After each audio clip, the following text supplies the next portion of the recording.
бахшида ба рӯзи парчами давлатӣ дар майдони Душанбе арена мусобиқа миёни дастаҳои футболи кӯдаконаи пойтахт дар ду сину сол сурат гирифт.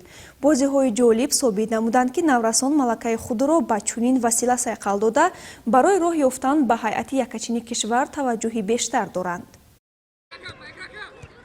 Федератсияи футболи шаҳри Душанбе дар ҳамбастагӣ бо раёсати кор бо ҷавонон ва варзиши пойтахт бахшида ба рӯзи парчами давлатӣ мусобиқаи футбол миёни наврасони 10-11 ва 13-14 соларо роҳандозӣ намуданд.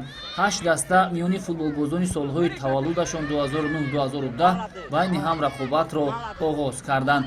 Дар ниҳоят танҳо 4 дастаи беҳтарин барои ишғоли зинаҳои ифтихории мусобиқа имкон пайдо намуданд.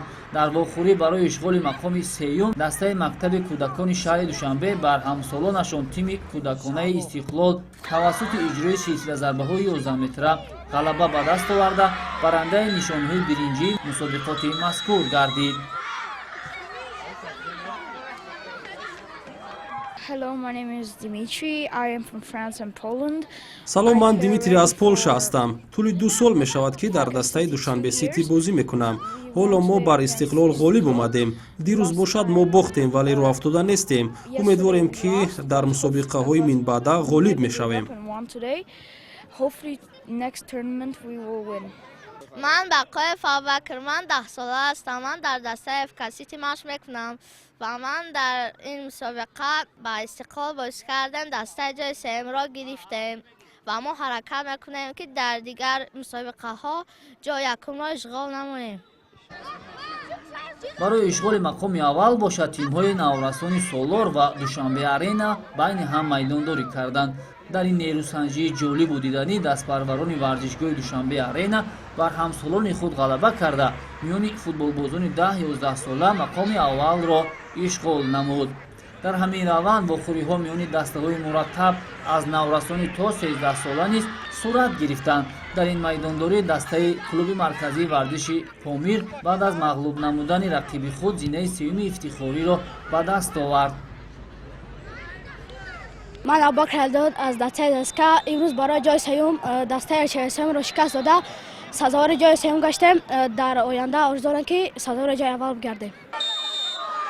дар бозии ниҳоии солҳои таваллуди 2007-2008 дастаҳои футболи Душанбе арена ва Поиск бозии ҷолибу муҷалло нишон доданд. вақти асосии бозӣ ғолибро муайян накард ва дар ин рақобат низ барандаи зинаи аввал бо иҷрои зарбаи пеналти муайян карда шуд. дар ҳамин замина дастандаркорон кӯшиш карданд то мусобиқаро дар сатҳи баланду зарурӣ баргузор кунанд, аммо ду омил падару модарону мухлисони ба варзишгоҳ омадаро каме нигарон кард ки аввал мусобиқа дар соатҳои дарсӣ роҳандозӣ шуд ки барои иштирок дар ин мусобиқа наврасон аз таълим каме дур монданд. дуюм омиле ки дар ин мусобиқа ба мушоҳида расид тартибу низом буд, чун қоида ашхосе ки либосҳои варзишӣ надоранд набояд вориди майдон шаванд, аммо аксаран бозиҳоро на дар ҷои нишаст балки дар дохили майдон даромада тамошо карданд ки бозингарро аз мухлис ё мураббиро аз дигар нафарони тасодуфӣ фарқ кардан каме мушкил буд. умедворем ки масъулини мусобиқа дар минбаъда барои ҳалли ин масъалаҳо тадбирандешӣ хоҳад кард.